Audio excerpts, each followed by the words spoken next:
And so that's kind of what the whole Gettier problem of knowledge is referring to. And you specifically describe a story of people identifying sheep.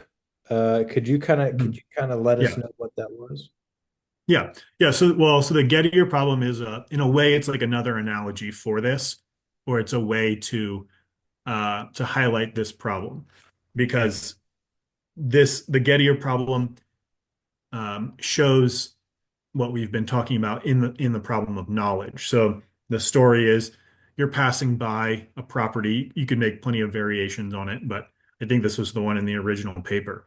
You're passing by a property. It's a farm property. You look over there, it's a little bit in the distance, and you go, "Oh, there's some sheep over there." When you looked over, you saw things that looked like sheep. You think there's sheep on the property. That's totally normal. Turns out there are sheep on the property, so you were right, right? You knew there were sheep there.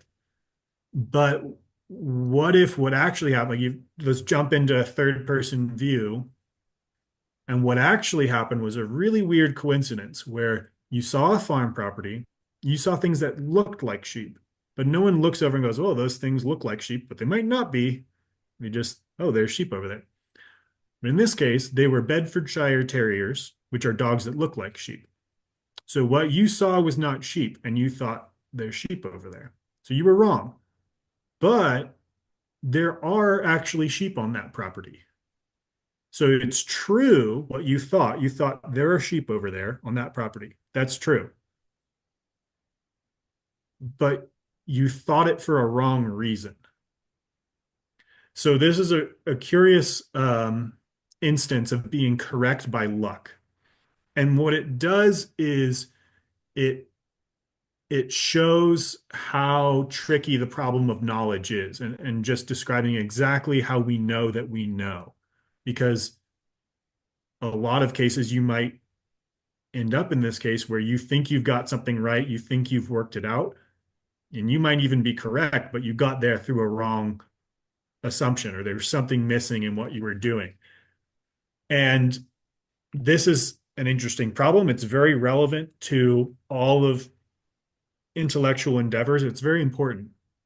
But my argument in this chapter is the one place where it doesn't apply, even in the intellectual realm or to an intellectual, is the existence uh, and nature of your relationship with God, because how you get there is not actually relevant. And so, again, that's what the chapter is building a case for, where all other knowledge, yes, it's important how you're coming to that, and that you have to be aware of these potential gaps and how you're sorting them out and checking on them and being skeptical and all that sort of stuff.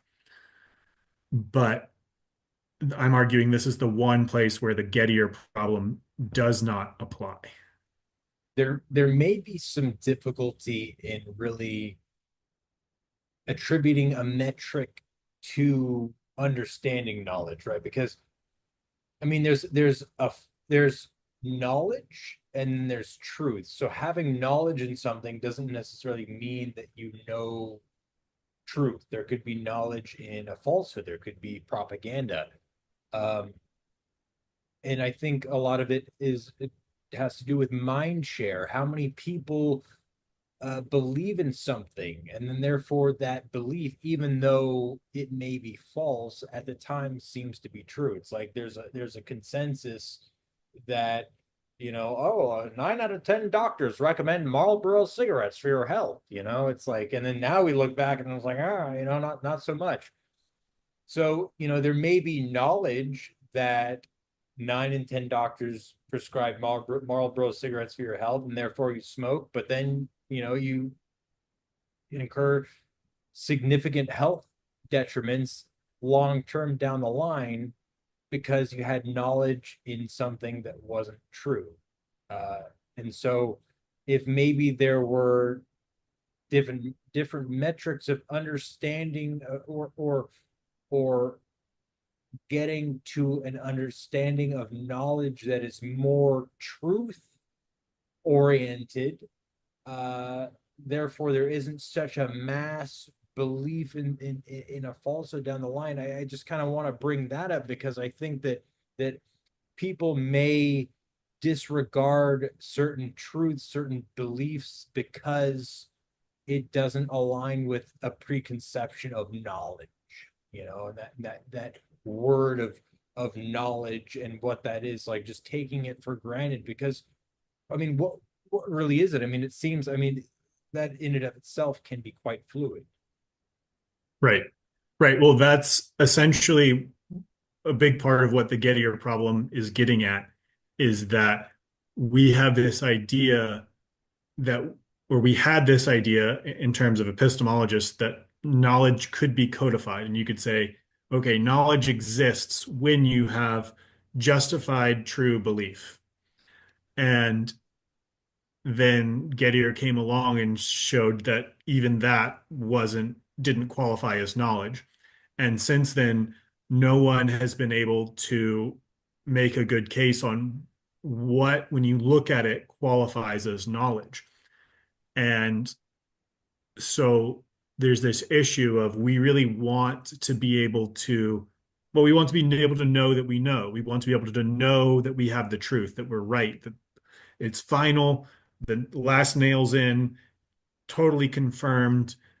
We know it. We're set on the truth. We're on the side of the truth. That's all there is to it. Um, that is our want. That is our predisposition. But the Gettier problem is what came along and was like, yeah, at least now we don't have that, and we don't know how we would get it. And then I have quoted from David Deutsch a lot in the book, and his explicit epistemological theory is essentially what you were talking about in terms of uh, people just believing things, and sometimes they're true and sometimes they're false. We look at that and go, "Oh man, isn't that so bad? Wouldn't it be nice if we had knowledge, like we could know that we knew knowledge?" But he said, "No, like the basic theory of science itself is we don't know. We just we have these ideas, and a lot of us think that something is right for a while, but it might turn out not to be."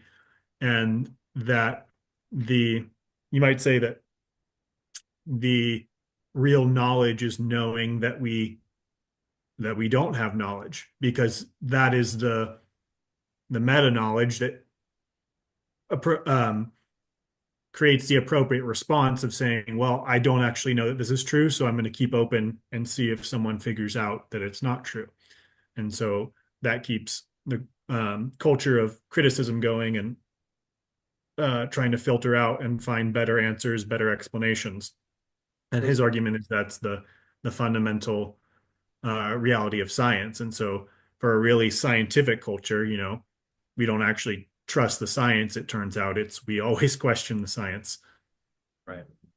It's like I think wasn't it Socrates? Wasn't it Socrates that said Yes. I only know the fact of my own ignorance. Yeah, I know. I only know that I don't know. Yeah, I only know that I don't know. something that. That's the base. That's the base